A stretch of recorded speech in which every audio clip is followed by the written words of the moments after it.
രണോത്സവത്തിന്റെ വീരചരിത്രം പേറുന്ന ചിറ്റൂർ കൊങ്ങൻപട മഹോത്സവത്തിന് കൊടി ഉയർന്നതോടെ ചിറ്റൂരും പരിസര പ്രദേശങ്ങളും ആഘോഷ ലഹരിയിൽ. ചിറ്റൂർക്കാർക്ക് കൊങ്ങൻപട രണോത്സവം മറ്റൊരു തിരുവോണമാണ്. ഉത്സവത്തിന് കഴിഞ്ഞ ദിവസമാണ് കൊടി ഉയർന്നത്.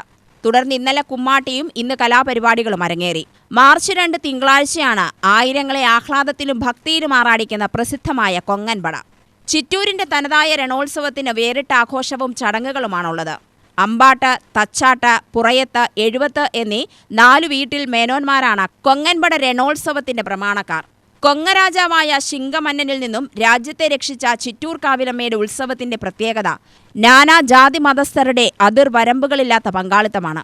ഉത്സവത്തിനായി വിവിധ ദേശങ്ങളിൽ നിന്നും ചിറ്റൂരുകാർ അമ്മയുടെ സന്നിധിയിലെത്തുമെന്ന് ക്ഷേത്രവുമായി ബന്ധപ്പെട്ടവരും ദേശക്കാരും പറയുന്നു.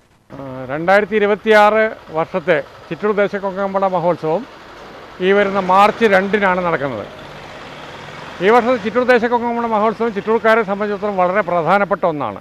അതിൽ എന്തുകൊണ്ടാണ് അതിൻ്റെ കാരണമെന്ന് വെച്ചാൽ ഈ കൊങ്ങൻപട മഹോത്സവത്തിൻ്റെ പ്രധാന ചടങ്ങുകളെല്ലാം നടക്കുന്ന പഴയന്നൂർക്കാവിൻ്റെ ശ്രീകോവിലിൻ്റെ പണി പൂർത്തീകരിച്ച് കുംഭാഭിഷേകം നടന്നു കഴിഞ്ഞിരിക്കുകയാണ്.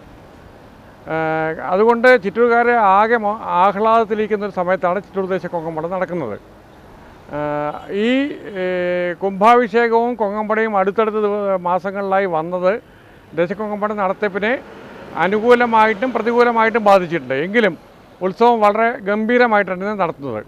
കുംഭാഭിഷേകത്തിൻ്റെ ഭാഗമായിട്ട് 12 ദിവസത്തോളം നീണ്ടു നിൽക്കുന്ന 2 സ്റ്റേജുകളിലായിട്ട് കലാപരിപാടികൾ നടന്നുകൊണ്ട് കൊങ്ങൻപടയുടെ ഭാഗമല്ലെങ്കിലും കഴിഞ്ഞ കുറച്ച് വർഷങ്ങളായി കൊങ്ങൻപടയുടെ കൂടെ ഉണ്ടാകുന്ന സ്റ്റേജ് കലാപരിപാടികൾ ഇത്തവണ നമ്മൾ ഒഴിവാക്കിയിട്ടുണ്ട്.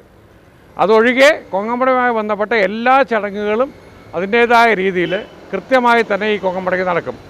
ആന, പഞ്ചവാദ്യം, മേളം എന്നിവ എല്ലാ ഉത്സവത്തിൻ്റെ മോടികളും ഇതിനോടൊപ്പമുണ്ട്. രണോത്സവം ഏകം എന്ന് പറയുമ്പോൾ ഉണ്ടാകുന്ന സ്വാഭാവികമായ സംശയം, യുദ്ധത്തെ കുറിക്കുന്ന ഒരുപാട് ഉത്സവങ്ങൾ കേരളത്തിൻ്റെ ഒരുപാട് ഭാഗത്ത് നടത്തുന്നുണ്ട്. അതുകൊണ്ട് യുദ്ധവുമായി ബന്ധപ്പെട്ട ഒരു ഉത്സവമാണോ ഇത് എന്ന് ചോദിച്ചാൽ അതല്ല അതിൻ്റെ പ്രത്യേകത.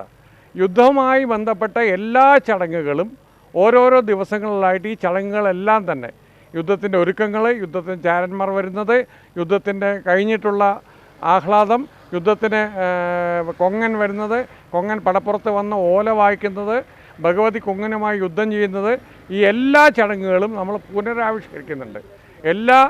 എല്ലാ വർഷവും ഈ ചടങ്ങുകളെല്ലാം തന്നെ വരും. അതുകൊണ്ട് ഈ രണത്തിനെ, അതായത് യുദ്ധത്തിനെ പുനരാവിഷ്കരിക്കുന്ന ഉത്സവം എന്നതുകൊണ്ട് കേരളത്തിലെ ഏക രണോത്സവമാണ് കൊങ്ങൻപട എന്ന് പറയപ്പെടുന്നത്.